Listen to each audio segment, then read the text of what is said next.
Everyone, is currently the 7th going into the 8th of November 2013. You are looking at the latest satellite imagery of a very violent and severe typhoon. I do not say those words lightly. This truly is one of the most damaging storm systems, or very likely to be one of the most damaging storm systems, not only for the Philippines, but the entire world here in 2013, and already the strongest storm on the face of the earth for 2013. Well, take a look at that. That was 10 years ago today. We were tracking Typhoon Haiyan. It was growing in intensity and nearing the Philippines, also known, of course, as Yolanda in the Philippines. And boy, can't believe it's already been 10 years here. We have a long-range storm system we're watching, potentially with some of the long-range guidance. This time of year, things are relatively consistent in west trackers, meaning that if a storm does develop south of Guam, it's likely to run west. For now, below places like Tacloban, if you're heading out to any of these anniversary memorials or anything like that, the next 48 hours, the weather still is looking pretty decent. Yeah, rain, some light winds on Tuesday, but Wednesday's also looking pretty good too. A high of about 31 degrees both days with some partly cloudy skies. Something just to keep in mind. But let's look at the broader picture. You know, we got satellite really isn't showing too much out here at this time, to be quite honest. Yeah, you can see this area southeast of Guam. That's that burst of convection some of the guidance is trying to pick up on, and you just see kind of the rainfall forecast right in here is trying to develop something there and pull towards the north and west. So what does the ECMWF say? Well, let's take a look at that area as this develops. You see it's just to the left of my camera here and starting to pick up and move out there, and you can kind of see that circulation right in here. And, you know, like I said, this time of year with a high pressure ridge towards the north, anything that wants to develop is going to run along the southern periphery of that, basically following the path of least resistance. And I like the overall flow here with the waves and the wind motion generally in the atmosphere, because you can see what I'm talking about here. Really good with this graphic with that broad rotation, and then you just have those persistent cold surges off towards the north, and that was going to run any tropical system west. The question is that going to provide enough dry air and shear to kind of keep this storm system, if it does develop, weak? It does look like, give it another week, we really could see something out there. Long-range guidance, though, has been all over the place, but at least at this time, maybe out towards the 15th, we could see something. Still lots of time to watch, guys. I bring it up because a lot of people are asking me about this, so I want to continue to check back in and keep you posted. Anyways, here's a look at that forecast for your Wednesday. Like I said, scattered showers down towards south, some needed rain to parts of Mindanao. Tacloban, you got that high of 29 with partly cloudy skies, some passing precipitation, while things relatively drier back towards the north. For our friends in Cebu, yeah, some rain here on Wednesday over towards Thursday, but sunnier skies return as we head into the weekend. Anyways, yeah, I do want to just continue to stress, we need to check back in for newer updates. I'm always going to keep you guys posted on what's happening out here, especially if I do see something that looks pretty serious. But at this time, it's definitely at that point where we're gonna watch very, very closely. But I think generally speaking, for the next 48 hours, you just have those afternoon showers into parts of the southern half of the Philippines with just some passing clouds. It's a classic northeast easterly type setup for the start of November. Anyways, big thanks for everybody on Patreon as always. And yeah, of course, you know what? Thanks for watching, guys.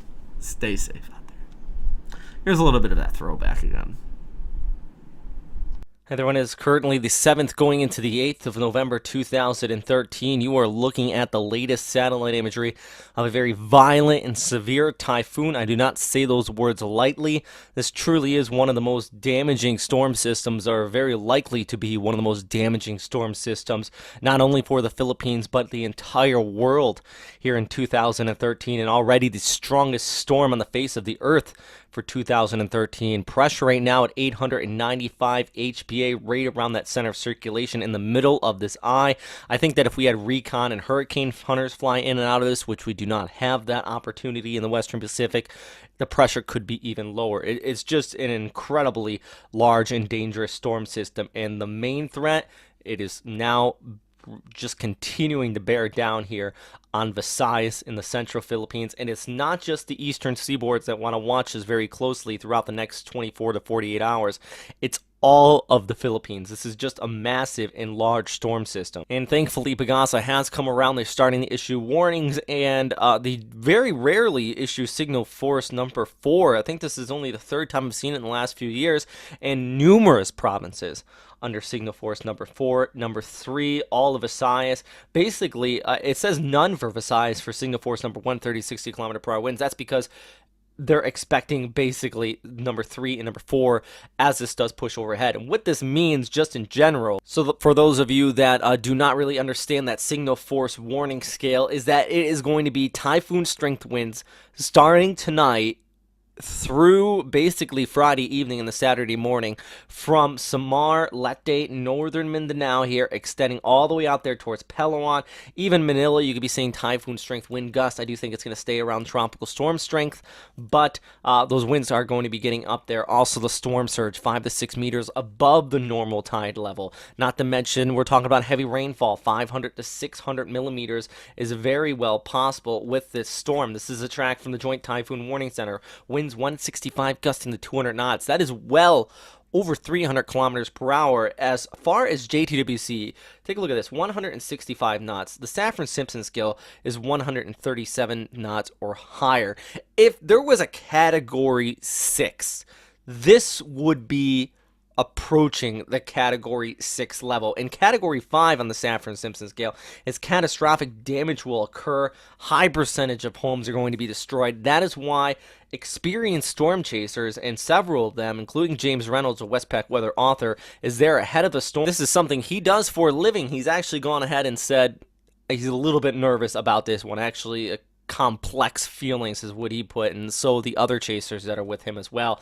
The good news is that the Philippine media picked up on this long before the Philippine Meteorological Agency started putting out warnings back here earlier on this week. Actually, when it was way back here towards the southeast of Guam, we started talking about it on Sunday.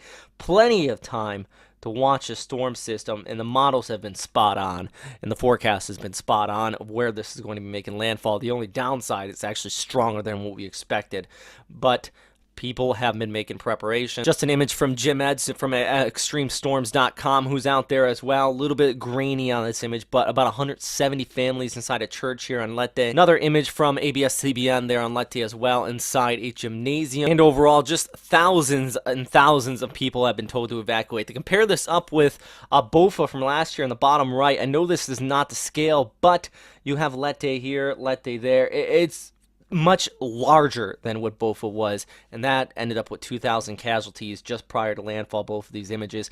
And it's not just the winds near the center of circulation with it, but it is just a massive storm system. We're going to take a look at the GFS model outlook, and remember, GFS has actually been weaker as far as the intensity of this storm, and I do apologize for some of this being in Japanese here, but these winds, tropical storm strengths extending well off towards the north, where this makes landfall along the southern periphery of Samar, and I do think it's going to go a little bit farther north than what this model is putting out, but this is where you're going to be seeing the highest risk of storm surge.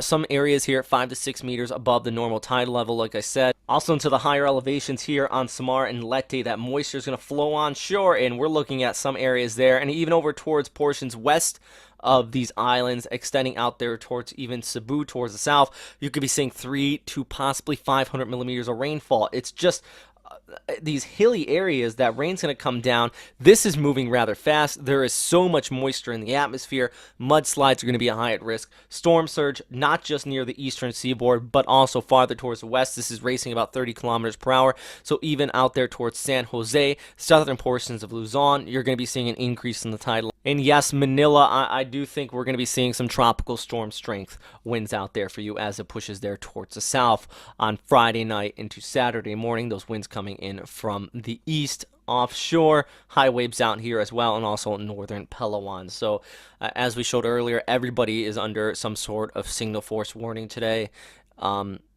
Really, just our hopes go out to everybody ahead of this storm, and I think that's how I'm going to end it.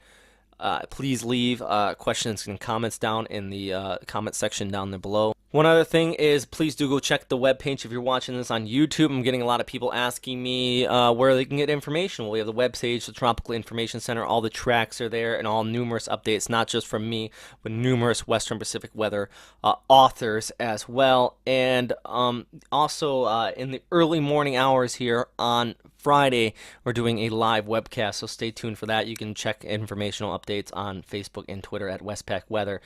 As always, though, everybody, thanks for watching, and with all honesty, stay safe out there.